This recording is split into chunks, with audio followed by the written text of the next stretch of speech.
कहते हैं शिक्षक वह प्रकाश है जो सभी की जिंदगी में रोशनी भर देता है।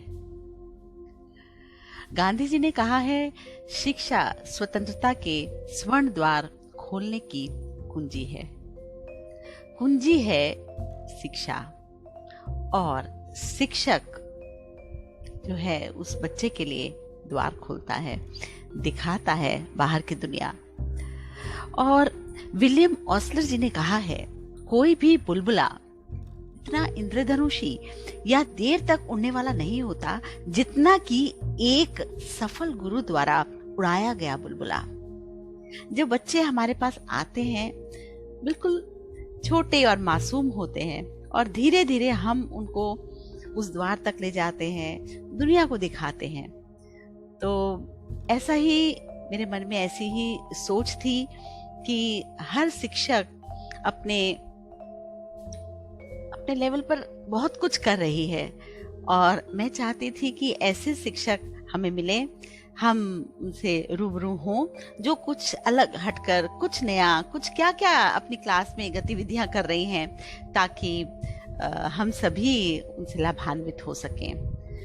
तो आज की हमारे जो गेस्ट हैं वो हैं अर्चना गर्ग जी। अर्चना जी, हम आपका स्वागत करते हैं।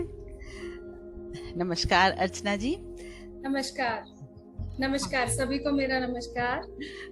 और हमें बहुत खुशी है कि हम आपको आज यहाँ पर हमने आमंत्रित किया, आप यहाँ आए, और बाकी बहुत सारे लोग भी हमसे यहाँ पर जुड़े हैं। तो अर्चना जी के बारे में मैं थोड़ा ही बताऊंगी, और मैं उनसे चाहूंगी कि वे ही सारी बातें बताएं।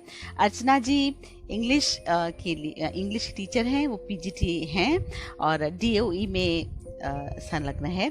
तो अर्चना जी, अब मैं आपसे पूछूंगी, आप अपने बारे में बताइए, और ये बताइए आपका सफर कैसा रहा, खुलकर बताइएगा। मैंने 1993 में ज्वाइन किया था as primary teacher directorate of education में, और at that time I was 18 and half, 18.5 साल की थी मैं। छोटे बच्चों के साथ काम करने में बहुत मजा आ रहा था। मुझे नहीं पता मैं नजर आ रही हूँ या नहीं, उषा जी? आ रहे हैं, आप बोलते रहिए। बोलते रहिए। ओके। हाँ। तो बहुत मजा आ रहा था। कुछ गड़बड़ है उषा जी, 1 मिनट होल्ड कीजिए, मुझे कुछ भी नजर नहीं आ रहा। आप बोलते रहिए, कोई दिक्कत नहीं है, आप बोलते रहिए, जब नहीं आएगा मैं बता दूंगी। ठीक है। आप बोलते रहिए। तो छोटे बच्चों के साथ काम करने में बहुत मजा आता था, और मैं हमेशा कोशिश करती थी कि मेरी क्लासेस जो हैं वो थोड़ी फुल ऑफ एक्टिविटी रहें, बच्चों को मजा आए, मेरे साथ एंजॉय करें बच्चे, और बहुत कुछ वो भी सीखें और मैं भी सीखूं। तो बस यहीं से मेरी जर्नी शुरू हुई, और 1999 में I was promoted as TGT English in the same department. 22 साल मैंने एज टीजीटी काम किया। बहुत बढ़िया जर्नी थी मेरी, क्योंकि बच्चों के साथ कनेक्ट हो जाती थी, और बहुत तरह की एक्टिविटीज हम क्लास में करते थे। अब जब ऑनलाइन हम हो गए, तो ऑनलाइन होने के बाद हमारा जो काम करने का तरीका था वो सब बदल गया। तो हमने भी कुछ नई चीजें, जैसे मैंने सीखा कि मैं क्विजेज ऐप यूज करने लगी, हमने गूगल फॉर्म्स बनाने सीखे, सो दैट कि हम बच्चों तक, हर बच्चे तक हम लोग पहुंच सके। इसके अलावा मैं कुछ और एप्स भी यूज करती हूँ, जैसे पेटलेट, जिसमें मैं बच्चों के साथ डायरेक्टली कनेक्ट हो पाती हूँ, और बच्चे भी बहुत एंजॉय करते हैं। जी, ये तो ऑनलाइन में आपने जो किया, और चुनौतियां भी साथ में हैं ऑनलाइन की, वो बताइए आपको कैसा लगा कि जब आपको स्विच ओवर होना पड़ा, कैसी चुनौतियां थी आपके सामने? सबसे बड़ी चुनौती तो ये थी कि हम लोग टेक सेवी नहीं थे। हम लोग टीचर्स, हम लोग मैनुअल काम करते हैं, तो बच्चों के साथ हमारा इंटरेक्शन रहता है, आप तो जानती हैं इस बात को। तो हम लोग टेक सेवी नहीं होते हैं ज्यादातर टीचर्स। जल्दी से एकदम सब कुछ सीखना पड़ा, कैसे क्लासेस लेनी है, कैसे एप्स यूज करने हैं, किस तरह से एक्सेल बनानी है, बच्चों का रिकॉर्ड रखना है, बच्चों तक पहुंचना है। ये सारी चुनौतियां थी। Because I am teaching in a government school, तो हमारे साथ एक चुनौती ये बहुत बड़ी थी कि हमारे बच्चों के पास डिवाइसेस नहीं थी। So we had to connect with the students, हमें बार बार फोन करना पड़ता था, उनको एसएमएस भेजने पड़ते थे। ग्रेजुअली सब ठीक हो गया, काफी बच्चे अब ज्वाइन करते हैं क्लासेस और फायदा उठाते हैं। तो अभी तो चलिए ऑनलाइन है, लेकिन जब ऑफलाइन होता था आप बहुत बढ़िया बढ़िया एक्टिविटीज करते हैं, मुझे पता है, आपने मुझे बताया था उस दिन। कुछ एक्टिविटीज बताइए जो आपने ऑफलाइन की, क्योंकि अब जल्दी ही हम ऑफलाइन में शिफ्ट होने वाले हैं ना, सबको उम्मीद यही है कि जल्दी ही शिफ्ट होंगे। बिल्कुल। तो आप बताइए जरा, आप क्या एक्टिविटीज करते थे? जी बिल्कुल, हम लोग क्या करते थे, बहुत तरह की एक्टिविटीज करते थे हम लोग। जैसे छोटे बच्चों के साथ जब मेरा इंटरेक्शन था तो मैं उनको अगर डिक्टेशन करवा रही हूँ तो मैं एक नॉर्मल डिक्टेशन नहीं कराऊंगी, मैं उनको क्या करती थी कि रन एंड राइट डिक्टेशन करवाती थी। लाइक जब मैंने कोई वर्ड बोला तो बच्चों को क्या करना पड़ता था, सारे बच्चे तो अपनी कॉपी में लिखेंगे, लेकिन जिसका रोल नंबर, जिसका सीरियल नंबर चल रहा है हमारा, वो बच्चा भागकर आएगा और ब्लैक बोर्ड पर लिख कर जाएगा। तो बच्चे इसमें इन्वॉल्व हो जाते थे और बच्चों को लगता था जल्दी जल्दी हमारा रोल नंबर आए। इसके अलावा कुछ और भी एक्टिविटीज हम कराते थे। लाइक मैं इस टाइम नहीं है, सॉरी मेरे पास, मैंने आपको प्रॉमिस किया था लेकिन आई कुडंट अरेंज दैट। हम कुछ फ्लैश कार्ड्स बना लेते हैं जिसमें हम छोटे छोटे क्वेश्चंस बना लेते हैं, बहुत छोटे। लाइक मैंने कहा कि make 5 words that have double E in them, क्योंकि मैं इंग्लिश टीचर हूँ, बच्चों को वोकैबुलरी हमें सिखानी होती है। बच्चे वोकैबुलरी में अदरवाइज इंटरेस्ट नहीं लेते हैं। तो मैंने एक जगह क्लास के 4 कॉर्नर्स में 4 जगह मैंने 4 तरह के क्वेश्चंस रख दिए। लाइक एक कॉर्नर में मैंने एक क्वेश्चन रख दिया, दूसरे में दूसरा, तीसरे में तीसरा। बच्चों को 4 पार्ट्स में डिवाइड कर दिया, 4 ग्रुप्स में डिवाइड कर दिया। और हम रोटेशन करते थे कि बच्चों को क्या करते थे, ग्रुप 1 क्वेश्चन 1 पे जाएगा, ग्रुप 2 क्वेश्चन 2 पे, 3 and 4 इस तरह से। और उसके बाद एक विसल बजेगी 5 मिनट के बाद, they have to change, they have to rotate. अब सबके क्वेश्चंस बदल जाएंगे, उनको भागना होता था। और जब क्लास में बच्चों को दौड़ने को मिलता है तो दे फील रियली एक्साइटेड, बहुत मजा आता है उनका रक्त संचार बढ़ जाता है ना। बच्चों को बहुत पसंद थी। बिल्कुल बिल्कुल, हमेशा कहते थे मैम कुछ और क्वेश्चंस ले आइए, उसी तरीके से करा दीजिए। And on the top of it Usha ji, क्या होता था कि एक ही क्लास में हमारे 4 टॉपिक्स डिस्कस हो जाते थे, जो कि अदरवाइज कभी भी नहीं हो सकते हैं। लाइक हमने एक ही क्लास में ऑपोजिट वर्ड्स भी कर लिए, हमने जेंडर चेंज भी कर लिया, हमने नाउन एंड एडजेक्टिव भी कर लिया, क्योंकि छोटे छोटे क्वेश्चंस हैं, बच्चों को 2 मिनट लगते हैं करने में। मतलब इसी तरह से मैं कोशिश करती थी कि क्लास को एक्टिव रखूं। हाँ, मैं बीच में बोलूंगी उषा जी, एक्चुअली क्या होता है, मैंने देखा है जब बच्चे फिजिकली इन्वॉल्व हो जाते हैं ना किसी भी एक्टिविटी में, हाँ, तो उनका जो एक सिर्फ बुक में पढ़ने की बजाय जब फिजिकल इन्वॉल्वमेंट हो जाता है तो बच्चे हमेशा ज्यादा सब्जेक्ट को अच्छे से ग्रास्प कर पाते हैं। जी बिल्कुल सही, हाँ बिल्कुल सही कहा आपने। तो बहुत ही अच्छी बात बताई अर्चना जी, और इतनी अच्छी अच्छी एक्टिविटीज। तो आज जितने भी टीचर्स हमारे साथ यहाँ जुड़े हुए हैं, डेफिनेटली वो अब ये वाला भी लेंगे आपसे आइडिया। तो इस पूरे चर्चा का मात्र मकसद यही है कि हम जो अपनी कक्षाओं में अलग अलग छोटी छोटी बहुत सारी ऐसी चीजें कर रहे हैं, तो अभी जब हमारा ये और सीरीज आगे बढ़ेगा हम देखेंगे अरे ये भी कर सकते हैं, ये भी कर सकते हैं। आपको किसी किताब में इतना बड़ा मटेरियल नहीं मिलेगा जो यहाँ पर मिलने वाला है ना। थोड़े में ही हम लोग इतना कुछ धीरे धीरे धीरे, हर एक टीचर अपना एक अलग एंगल रखती है, राइट। अच्छा, आप सिर्फ वही नहीं कर रहे हैं जो हम क्लासरूम में करते हैं, या आप और भी कुछ कर रही हैं जो मैंने आपका देखा। आप बताइए कि आप पर्यावरण के साथ कुछ कर रही हैं, कुछ आपने और ऑडियो भी कुछ डेवलप किया, बताइए आप और बताइए। छोटा मोटा जुड़ी हुई हूँ एनवायरनमेंट के साथ, अपनी कोशिश करती हूँ। पहले ऑडियो की बात कर लेते हैं। लॉकडाउन से पहले क्या होता था कि बच्चे छुट्टी ले लेते थे। जैसे हमारे कुछ ऐसे बच्चे जो दोबारा चैप्टर्स को पढ़ना चाहते हैं, लेकिन समहाउ किसी वजह से वो स्कूल नहीं अटेंड कर पा रहे हैं, तो वो बार बार कहते थे मैम दोबारा एक्सप्लेन कीजिए। अब पूरे चैप्टर्स दोबारा बार बार क्लास में रिपीट करना इज नॉट पॉसिबल, फिजिबल नहीं है। एक आधी आप कर सकते हो। तो 2019 में आई ट्राइड मेकिंग पॉडकास्ट। उसमें क्या था कि मैं लेसन्स की रीडिंग करती थी और उनकी एक्सप्लेनेशंस रिकॉर्ड कर दिया। एक बार मैंने एंकर ऐप पे बनाए थे और बच्चों को उससे बहुत फायदा हुआ, बच्चे खुश हो गए। और उसका असली फायदा हमें कब हुआ, जब हमारा लॉकडाउन हो गया, तब तो it was like a hit. मतलब कि मैंने अपने स्कूल में, दूसरे स्कूल्स में, बहुत जगह मेरे लेसन सर्कुलेट होते रहे एंड मुझे नहीं पता कहाँ कहाँ सर्कुलेट हुए और बच्चों को उससे फायदा हुआ। मतलब ये चीज थी जो मैंने वैसे ही शुरू की थी, जस्ट थोड़ी अपनी नॉलेज गेन करने के लिए और बच्चों को, कुछ बच्चों को फायदा हो जाए। लेकिन ये बहुत बढ़िया रहा, मतलब that was a wonderful thing, I would say कि बाय चांस हो गई। ऑनलाइन में ऐसा बहुत कुछ हुआ है ना, क्योंकि अचानक से हमें शिफ्ट होना पड़ा, उस समय अचानक से मटेरियल नहीं होता उपलब्ध, है ना, तो ये वाला बहुत हैंडी हो गया।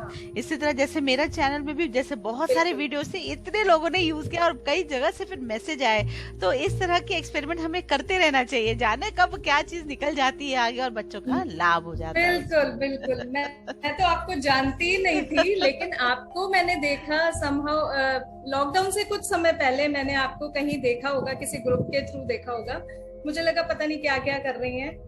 फिर मैंने जब आपको देखना शुरू किया तो मुझे लगा ना, you are a wonderful person और बहुत कोशिश कर रही हैं, बहुत ऊपर तक ले जा रही है। और specially you are working for Hindi.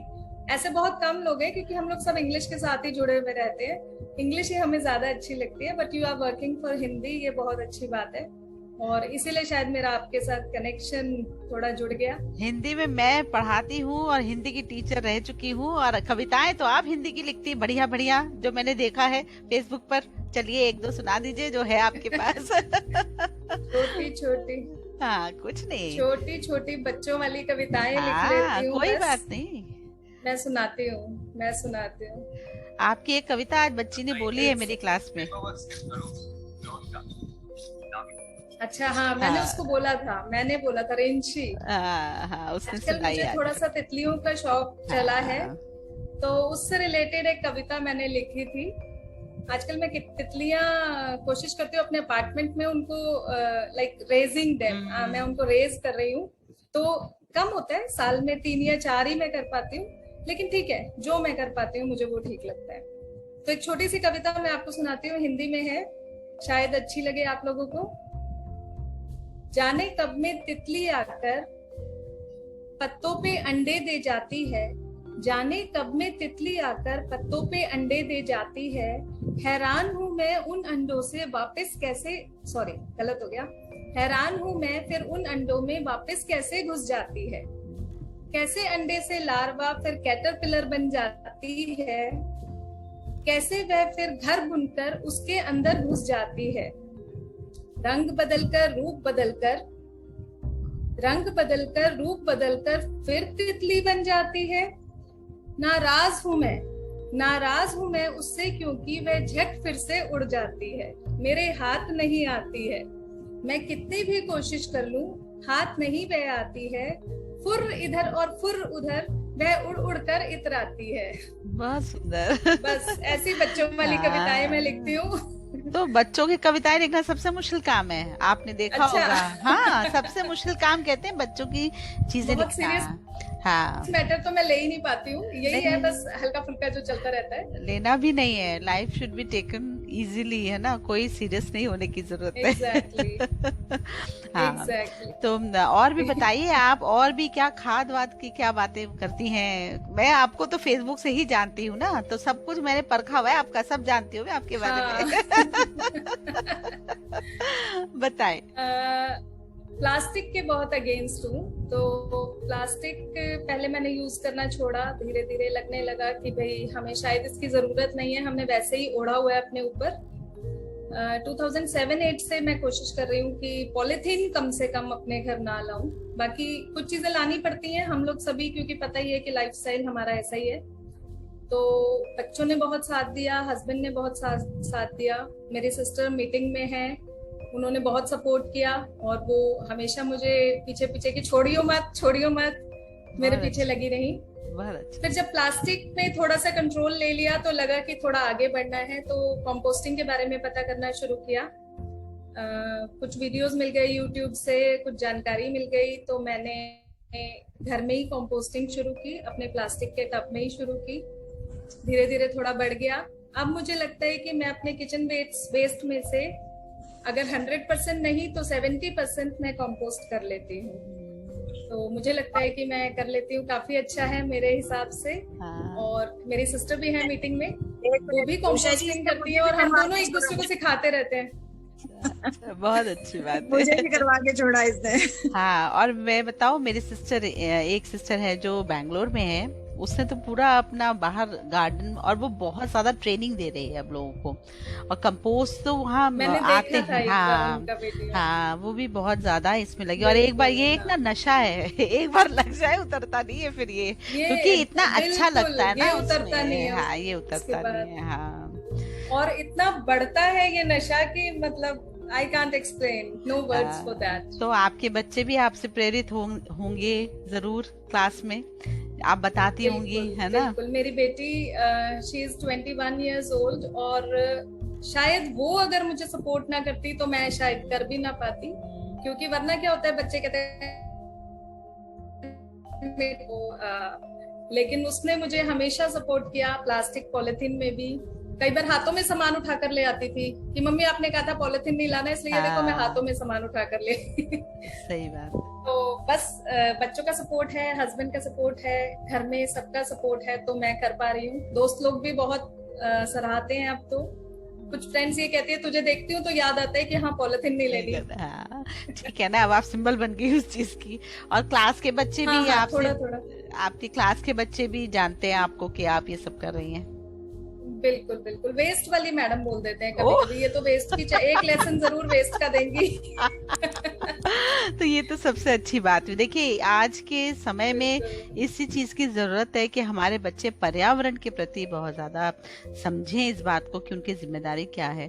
तो आपको जरूरी नहीं है कि सब कुछ बार बार बोलना, क्योंकि आपकी एक्टिविटीज जो आप कर रहे हैं वो उनको पता है, और वो इनडायरेक्टली नहीं, आपसे मैं शेयर प्रेरित। करती हूँ बच्चों के साथ। हाँ। इनफैक्ट 1-2 साल पहले मैंने जब इको ब्रिक्स बनानी शुरू की थी, तो मैं 8th क्लास को पढ़ा रही थी एट दैट टाइम, और हम लोग के पास बहुत टाइम था। आई डोंट नो व्हाई, शायद उस क्लास में मुझे ज्यादा पीरियड्स मिले हुए थे, या बच्चे मुझसे बहुत हिल गए थे, आई डोंट नो। मुझे ऐसा लगता था मैं बार बार इसी क्लास में आ जाती हूँ। तो पढ़ाई एक टाइम के बाद आपको लगता है ना कि पढ़ाई अब हो गई है, अब हम बातें करें। तो मैंने उन लोगों को इको ब्रिक्स बनाना सिखाया, और हम लोगों ने मिलकर 50 इको ब्रिक्स बनाई। ये क्या होता है और इको ब्रिक्स, सबको बताएं यहाँ पर। इको, हाँ हाँ बिल्कुल, इको ब्रिक्स क्या है कि हम लोग जो घर में प्लास्टिक यूज करते हैं, ज्यादातर प्लास्टिक एक्चुअली हम लोग तो सेग्रीगेट कर देते हैं, तो हमारा प्लास्टिक अलग रहता है, नो प्रॉब्लम। लेकिन फिर भी कुछ बिट्स ऑफ प्लास्टिक रह जाते हैं, जैसे हमने दूध की थैली काटी तो वो छोटा सा प्लास्टिक, या हम शैम्पू कई बार यूज कर रहे हैं, पाउच सैशेज जो हम यूज करते हैं, सॉस के यूज करते हैं, या और भी छोटा मोटा प्लास्टिक हमारे पास होता ही है।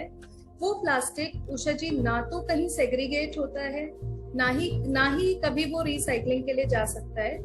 तो उस प्लास्टिक को कह दूंगी मैं कि एक जगह इकट्ठा करना जरूरी है, अदरवाइज वो बिखर जाता है सारे में, और उसका कोई सोल्यूशन नहीं है। वही माइक्रो प्लास्टिक है जो हम सबको परेशान कर रहा है। तो हम लोग एक बॉटल ले लेते हैं, अपनी पेट जो बॉटल होती है हमारी, सबके घरों में होती है, हम लोग कोल्ड ड्रिंक्स पीते हैं, उसमें हम उस प्लास्टिक को भरते जाते हैं। एक बॉटल भरने में 4 से 5 महीने लग जाते हैं, क्योंकि छोटे छोटे बिट्स ऑफ प्लास्टिक होते हैं, उनको हम अच्छी तरह से भर देते हैं। तो वो हमने लगभग 50 बनाई थी और एक ऑर्गेनाइजेशन को दे दी थी। अच्छा रहा था, मतलब बच्चों को भी अच्छा लगा, उन्होंने कुछ किया। हाँ। और उसी के ऊपर मैंने उनसे रिपोर्ट लिखवा ली थी, क्योंकि हम तो लैंग्वेज टीचर हैं। तो मैंने कहा कैसे बनाई, क्यों बनाई, किसने सिखाया, ये सब कुछ चलता रहा। तो बहुत ही अच्छा कि आप देखिए पढ़ा भी रहे हैं, एनवायरनमेंट की तरफ भी आप उनको सजग कर रही हैं। तो आप एक प्रेरणादायी व्यक्तित्व हैं और इस काम में लगे रहिए। और सो मच, आपने मुझे इस काबिल समझा। नहीं, काबिल क्या समझा, इस काबिल हैं ही आप। वो तो हम खोज निकाल रहे हैं कि कौन कौन सारे लोग हैं जो छुपे हुए हैं इधर उधर कोनों में, सबको इकट्ठा किया। मीटिंग में जो लोग हैं वो सभी मुझे लगता है कि सभी हैं अपने क्षेत्र में। हाँ, वही तो निकालना है कि वो कर क्या होंगे। रहे हैं और किस तरह से हम, मतलब एक जगह इसको एक तरह का बैंक हो जाएगा ये, है ना, जिससे हमें बहुत सारे आइडियाज मिलेंगे टीचर्स को, और अगर वो अटेंड करते हैं, देखते हैं, तो एक अलग ही बात निकल कर आएगी। तो मैं चाहूंगी अगर आपको, ये बहुत ही अच्छा स्टेप है जो आपने लिया है, टीचर्स को एक प्लेटफॉर्म पे इकट्ठा किया है, ये एक बहुत बड़ी बात है। और मतलब आई एम रियली इंस्पायर्ड, मुझे बहुत अच्छा लगा ये आपने किया और मुझसे शुरू किया, तो मतलब I am like on cloud 9। नहीं नहीं, शुरुआत तो आपसे ही होनी है। शुरुआत, क्योंकि जब मैंने ये प्लान रखा आप फर्स्ट वन थे उसमें एक्सेप्ट करने वाले, है ना? तो That फिर was by chance। आपका वो इतना अट्रैक्टिव था कि मैं एक्चुअली, मेरे मन में तो ऐसी कोई बात थी नहीं। मैंने कहा उषा जी को तो सब पता ही है, फिर भी मैंने कहा भर देती हूँ, ये जो इन्होंने दिया है मैं फट से भर के दे दिया आपको।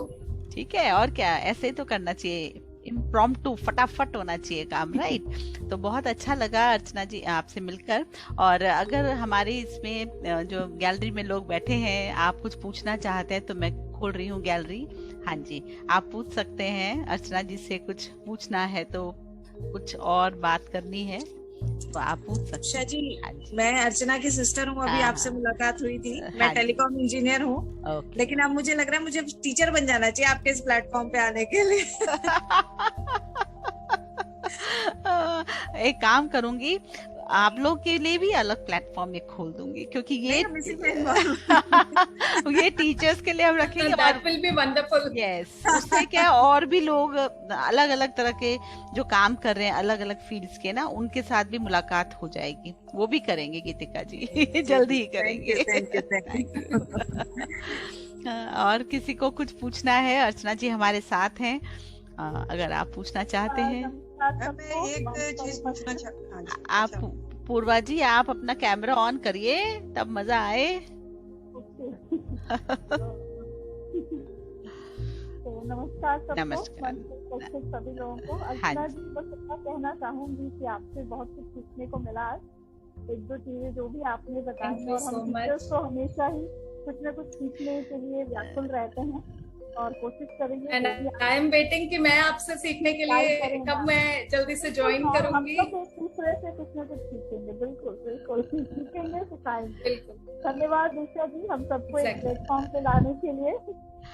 आप सबका शुक्रिया, आप लोग जुड़े हैं तो ये प्लेटफॉर्म बन पाया। अकेले मैं क्या करती, है ना? कुछ अगर साक्षात्कार भी लेना है तो मुझे तो एक व्यक्ति चाहिए, और आप लोग जुड़ गए, आप लोग सब आ गए। आपके साथ हैं, हम सब साथ हैं। सहमति होने से क्या है कि बिल्कुल हम साथ इकट्ठे कुछ एक बन पाएगा, है ना? ये है हमारी कोशिश।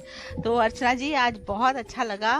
मैम, एक क्वेश्चन मेरा हाँ, है। प्लीज पूछिए, जल्दी पूछिए, कोई मेरा दिक्कत नहीं। एक डाउट, जो जैसे अभी आपने एक जो ब्रिक बनवाई है बच्चों हाँ, को स्कूल हाँ। में, उसके बारे में मैंने कुछ पढ़ा था कि क्या वो रोड कंस्ट्रक्शंस में भी काम आती हैं?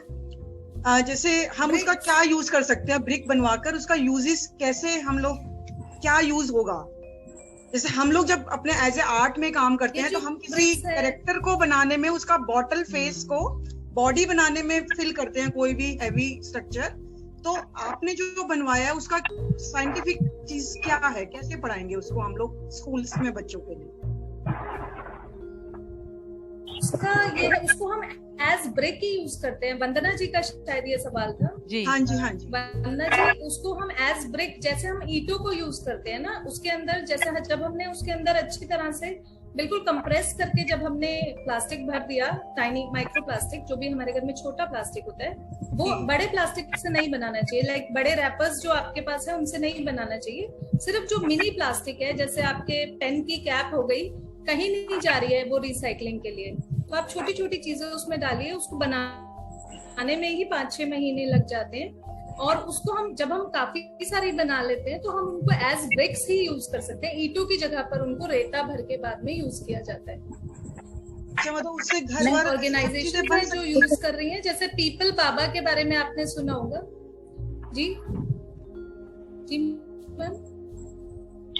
नहीं, मैं उसका बस यूज पूछ रही थी कि हम एज ए टीचर हम उन बच्चों को ये ब्रिक बनाकर हमें क्या चीज आगे बनवानी है उस ब्रिक से। जैसे ब्रिक मतलब हमारे माइंड में आता है कि हम सबसे पहली चीज घर अच्छा। की वॉल्स वगैरह बनवाते हैं। नहीं, ऐसे ये ईंट एक से भी बन जाएगी। ऑर्गेनाइजेशन है। एक जी, मैंने मैं इसका बताती हूँ। वीडियो देखा था, एक ऑर्गेनाइजेशन है जो ये ले लेती है, उसके बाद वो उस ब्रिक से बहुत कुछ चीजें बना रही हैं। ये मैंने देखा था, ये मैंने देखा हुआ है ये। हम लोग क्या कर सकते हैं, मैंने कुछ स्कूल्स में देखा है, हालांकि क्योंकि मैं आर्ट एंड क्राफ्ट में आई एम नॉट दैट, मुझे समझ ही नहीं आती है बिल्कुल, लेकिन मैंने कुछ स्कूल्स में देखा है, जैसे कोई पेड़ लगाया हुआ है जिसके आसपास हम इस तरह से ईंटें लगा देते हैं, तो उन ईंटों की जगह उन्होंने उन ब्रिक्स को भरा हुआ था इससे फायदा ये है कि हमारा जो वेस्ट है वो फैला नहीं, मतलब धरती पे फैला नहीं, वो लीच नहीं कर रहा है, वो अपना जो मटेरियल है वो अपनी सॉइल में नहीं डाल रहा है, वो एक जगह है और वो बस रहेगा, क्योंकि रहना तो उसने है ही। तो वो बस एक जगह क्या वर्ड दूं मैं, व्यवस्थित है वो एक जगह पर। नहीं, फिर उसके अलावा क्या है ना, अच्छी नॉलेज मिली है मैम, मतलब मेरे लिए बहुत अच्छा मतलब नॉलेज है कि इस तरीके की चीजों को भी ऐसे हम यूज कर सकते हैं। हाँ, बहुत अच्छा। हाँ, बिल्कुल। उषा जी, इसमें मैं कुछ ऐड करना चाहूंगी। हाँ, नमस्कार। बोलिए। अर्चना जी, आपने जो इनिशिएटिव बताया, it's wonderful initiative. And Vandana ma'am, ये इसका यूज जो है पेवमेंट बनाने में करते हैं, जहाँ बीच में स्पेसिंग को फिल करने के लिए वॉल, मतलब बाउंड्री वॉल को भी बनाने के लिए, घर की वॉल्स भी बनाने के लिए भी इसको इको फ्रेंडली उसमें कन्वर्ट करके यूज करते हैं। इवन कूलर्स के लिए भी इसको यूज करते हैं कि एक साइड पानी पंप कर दिया और अंदर की तरफ कूलिंग भी हो। तो ये सारी चीजें कर सकते हैं। अर्चना जी, इंग्लिश टीचर्स को अभी तक मैंने जितने इंग्लिश टीचर से मैं मिली हूँ, तो इंग्लिश टीचर होता है कि बहुत वो अपने में they are very self centred sort of thing, जो मैंने मिली हूँ। बट आपका जो वर्सेटाइल फील्ड है, इट्स वंडरफुल। इंग्लिश टीचर होते हुए भी आप इन्वायरमेंट से जुड़ी हुई हैं, आप पोएम इतनी सुंदर लिख रही हैं। It's a real role model for all of us. बहुत आपने मुझे कहीं ऊपर पहुंचा दिया। Thank you so much. Thank you so much. English teacher होने से पहले इंसान हूँ, तो इंसानों वाली बातें बस करना चाहती हूँ। जनरली इंग्लिश टीचर्स का डिबेट करा दिया। इंग्लिश जो लिटरेरी एक्टिविटीज है उसमें इन्वॉल्व ज्यादा होती हैं। इस तरीके की एक्टिविटीज में they are not very much involve. Ritu ji, यहाँ पर मैं रुकना चाहूंगी। जवाब मैं भी देना चाहूंगी आपको। ऐसा है के लिए तो कि मुझे हाँ, इंसिडेंट याद आ गया। मुझे ये कहना है कि ऐसा नहीं है कि कोई इंग्लिश टीचर है तो वो अपने में सेल्फ, मुझे ऐसा लगता है कि सभी टीचर्स अपनी तरफ से जितना हो सकता करती हैं। और मतलब हम ये ना बोले कि इंग्लिश टीचर अपने आप, क्योंकि मैंने बहुतों को देखा है, वो नहीं है, उनका एक ऑरा क्रिएटेड होता है वो अपने आसपास। एंड विद वर्सेटाइल जो अर्चना जी में है कि वो इन्वायरमेंट में भी रिलेटेड है, हिंदी पोएम्स में लिखने, that is wonderful. And Usha ma'am, आप तो साइंस बैकग्राउंड से होते हुए हिंदी में इतना काम किया है। So teachers, we all are learners. I will not say that we are teachers. We all are learners. Heart, soul और mind हमारा सब लर्निंग में है। जहाँ से जो मिलता है वो हम लेते हैं। जी जी। रितु जी, छोटी पोएम्स इंग्लिश में भी लिख लेती हूँ, हिंदी में भी लिखती हूँ, इंग्लिश में भी लिखती हूँ। और दूसरी बात ये कि अभी अभी आपने जो कहा कि हम लोग डिबेट करवा लेते हैं और स्लोगन राइटिंग करवा लेते हैं बच्चों से, ये कुछ 4 साल पुरानी बात है कि एक बार मेरा एक ऑन ड्यूटी पीरियड लग गया जिसमें मुझे I had to go to some other class. 9th class थी वो, मैंने उषा जी को भी उस दिन बताया था। तो मैंने सोचा कि इन बच्चों से क्या बात करूं, 15 मिनट मुझे वहां बैठना था। तो मैंने सोचा चलो अपना वही वेस्ट वाला अपना लेक्चर शुरू हो जाते हैं। तो मैंने पूछना शुरू किया, बच्चों एज अ स्टूडेंट आप क्या समझते हो कि भाई एज मैं, as Archana Garg, as an individual, as a teacher, environment को सेव करने के लिए क्या कर सकते हो, और आप as a student of 9th class क्या कर सकते हो धरती को बचाने के लिए, मैंने उनसे पूछा। तो बच्चों ने थोड़ा सा दिमाग लगाया और उसके बाद monitor of the class stood up and she said, ma'am हम स्लोगन लिख सकते हैं, हम ऐसे राइटिंग कर सकते हैं, हम पेंटिंग बना सकते हैं। It was an eye opener for me कि मुझे लगा कि हमारे बच्चों को पता ही नहीं है कि एनवायरनमेंट बचाने का क्या मतलब है। उनको तो इट वाज लाइक कि हम बस स्लोगन लिख लेंगे तो हमने धरती को बचा लिया, हमने पेंटिंग बना ली तो हमने धरती को बचा लिया। उनको एग्जैक्ट मीनिंग, 9th क्लास बड़ी क्लास होती है, उन बच्चों को भी ये समझ नहीं थी। तब से मैंने क्लासेस में समझाना शुरू किया कि आप क्या कर सकते हो। Wonderful ma'am, wonderful. ऐसा यही कहा जाता है ना कि हम जब करके दिखाते हैं ना तो उसका इम्पैक्ट ज्यादा रहता है। अगर हम सिर्फ बोलते हैं कि ये करना चाहिए, वो करना चाहिए, जब उनको ये पता लग रहा है कि आप कर रही हैं और आप पूरी तरह से बात कर रही हैं, दिखा रही हैं, तो वो हमेशा उनके साथ फिर रहेगा। तो किसी को और प्रश्न पूछना है? नहीं तो हम यहीं पर फिर विराम लेंगे। मेरे कुछ फ्रेंड्स भी हैं यहाँ, मैं देख रही हूँ। अच्छा, good good good. Sarita ji हैं यहाँ पर। अच्छा अच्छा। और शायद वो इधर उधर कहीं हैं। हाँ, चलिए अर्चना जी, मिलकर बहुत ही अच्छा लगा, और हम चाहते हैं ये प्लेटफॉर्म इसी तरह, हाँ ये सरिता जी हैं, हाँ ये आपको वेव कर रही है। हाँ, तो बहुत बहुत धन्यवाद आप सभी का, आप यहाँ आए, आपने प्रोग्राम देखा, और अब ये आगे और ये बढ़ेगा, हर हफ्ते हम मिलेंगे ऐसे ही, और ऐसे ही एक शख्सियत, एक अच्छे टीचर, जो कि अपने हम सिर्फ एक टीचर नहीं, वो बहुत कुछ कर रहे हैं, यही बात सामने लाने की। लोग ये सोचते हैं कि सिर्फ पढ़ाना ही हो रहा है, ऐसा नहीं है, बहुत कुछ और भी साथ में चलता है। तो इन्हीं शब्दों के साथ मैं चलती हूँ, फिर मिलते हैं हम लोग अगले हफ्ते। एक चीज, हाँ जी, बोलिए अर्चना जी, बोलिए। सरिता जी भी टीचर हैं, और अच्छा। यहाँ रेखा कौशिक भी हैं, वो भी टीचर हैं, और वो भी अपने अपने फील्ड में बहुत अच्छा काम कर रहे हैं। सरिता जी टीडीसी हैं, जो कि स्कूल के टीचर्स को गाइड करती हैं। Okay okay. Rekha ji PGT history हैं। अच्छा। मुझे नजर नहीं आ रही है, पर वो हैं, उन्होंने मुझे कहा था मैं आऊंगी। तो वो भी टीचर्स हैं, और बहुत अच्छे दोस्त हैं मेरे। बहुत अच्छी बात है। देखिए, यहाँ पर आना अपने आप में दिखा रहा है कि वो बहुत अच्छे दोस्त हैं, है ना। तो बहुत बहुत शुक्रिया सरिता जी, और रेखा जी तो यहाँ नहीं दिख रही, कोई बात नहीं। तो आप सबसे फिर से मुलाकात होती है अगले हफ्ते एक नई शख्सियत के साथ। तब तक के लिए आपका धन्यवाद, नमस्कार। Thank you so much, thank you सभी को मेरा धन्यवाद, थैंक यू।